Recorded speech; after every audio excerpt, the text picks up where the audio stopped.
Let's begin our discussion with an introduction to crisis intervention. Crisis intervention by a first responder, be it at the scene of the event or in immediate follow-up settings, such as a hospital, school, shelter, clinic, or even a church, is crucial to the eventual resolution of the crisis for the client. The work done in crisis intervention is very different than the therapy done by clinicians in treatment. The concrete goal of the first responder in crisis intervention is to give immediate aid and support. You help the client return to an ability to cope at a basic level of self-care, with a goal of eventually entering into long-term crisis therapy and recovery from the crisis. This course covers the first step in that process, crisis intervention.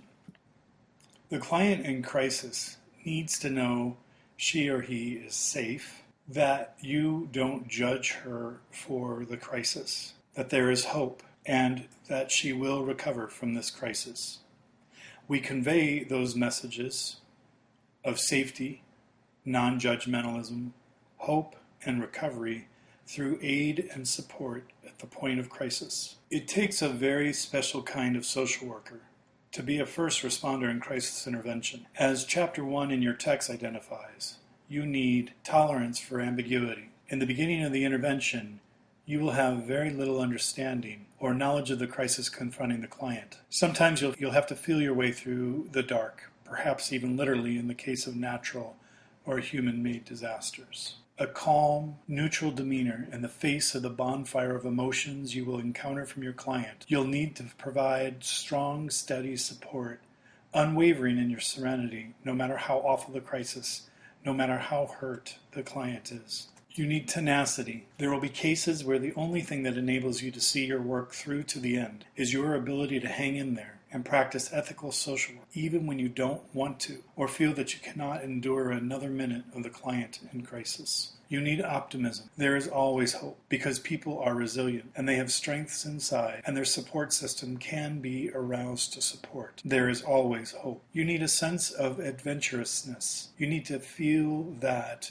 your work is exciting, enjoyable, and engaging. Certainly crisis intervention is not boring, nor is it predictable. Given its lack of predictability, you need flexibility. The only constant in a crisis is change, and often chaotic change. You must be able to think on your feet, draw any number of intervention tools from your kit, and respond efficaciously to the crisis at hand. You also need confidence. It's critical that you believe you can help, that your help will make a difference. But while you're confident, you are not a hero. You need to have an absence of a hero. Check yourself. Do you have a red cape? Can you fly? Are you bulletproof? You are no one's hero as a social worker. You do not rescue your client. If you feel the need or desire to rescue, you're not prepared for the work ahead in crisis intervention. You do not have the power to rescue, and it's not healthy for the client if you rescue her. She needs your support, not your shield. You need a capacity for listening. Nothing is more important in crisis intervention than the ability to listen actively. You need an openness to diversity. No two people experience a crisis in the same way. Therefore, you can't avoid difference in human experience as a first responder in crisis intervention. When the tornado hits, literally or figuratively, you don't get to choose your client's diversity. You need a capacity for information management. A plethora of information is going to come your way from multiple sources, with multiple meaning and multiple importance.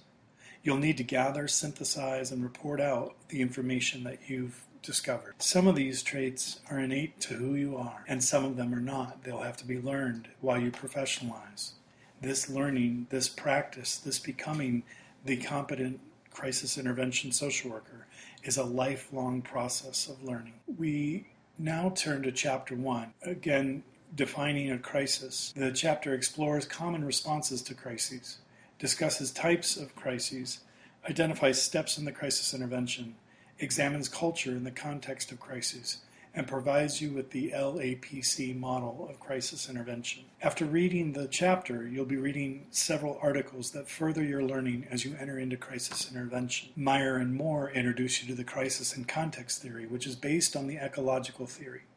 a theory well known in social work. The basic premise of the CCT is that people live in systems which reside in multiple layers. The crisis affects and is affected by all aspects of the client's environment, from micro to macro. Next, Meyer and Conte provide you with a method of knowing and assessing the client and the crisis through application of the triage assessment system, which gauges affective, behavioral, and cognitive responses to the crisis. Dykman explores cultural aspects of crisis intervention, with the author calling for you to be the most attuned to cultural difference, even in the midst of the chaos of crisis. Duane discusses use of self in social work practice, which is centrally important to crisis intervention work. Appropriate disclosure and appropriate emotional responses by the social worker help the client become and stay connected in a trusting relationship. How and when to disclose are delicate, requiring practice, reflection, and supervision. Newell and McNeil examine burnout,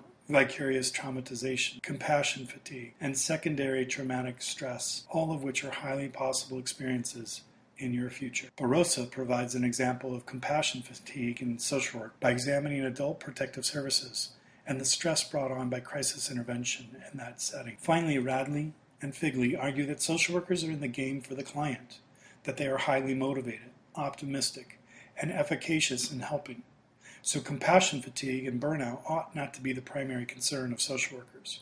Rather, these authors call for a paradigm shift towards positive social work practice in which compassion is a strength and fatigue is not the norm of social work. Very briefly, I'd like to leave the chapter and dissect a crisis so that you have a concrete understanding of why our work is so vital. A crisis begins with what is called the precipitating event. This event, be it a tornado, house fire, death of a child, sexual assault, loss of a job, or any other myriad of events, is not in and of itself a crisis. The event is called the precipitating event. An event becomes a crisis because the client perceives the event as traumatic and is overwhelmed physically, cognitively, emotionally, or spiritually. It is the client's internal response, manifested outwardly, that is the crisis. The client's internal response, unknown until the client manifests it in the form of somatic response, verbalized response, or physical response, is called the cognitive key. Your job as a first responder in crisis intervention is to thoroughly understand the cognitive keys. This takes trust, rapport, and assessment over time. Based on the cognitive keys, the client will choose coping mechanisms. Some coping mechanisms are good, such as relying on a spouse or partner to take over all decision-making in the moment. Some coping mechanisms are really bad, such as turning to alcohol to numb the pain. Where the coping mechanisms are failing the client, and the client becomes overwhelmed and her resilience is broken down, she loses normal daily functioning, which is based on how she normally lives, not what society says it should be. If she does not get immediate, efficacious intervention, she will fall into a downward spiral of crisis and chaos. The more intense and longer in duration the downward spiral, the more difficulty recovery will be in the long term. However, if the client gets the appropriate help in close temporal proximity to the precipitating event and the cognitive keys, she will be able to examine her range of choices and choose positive coping mechanisms with the help of you, the social worker. And that's where your work is done, between the precipitating event and the cognitive keys and helping shape the ensuing coping mechanisms. The rest of this class focuses on that model, from event through coping mechanisms into normal daily functioning. Do your reading, do your discussions, jump into the water of learning, and I look forward to seeing your growth as a crisis intervention worker.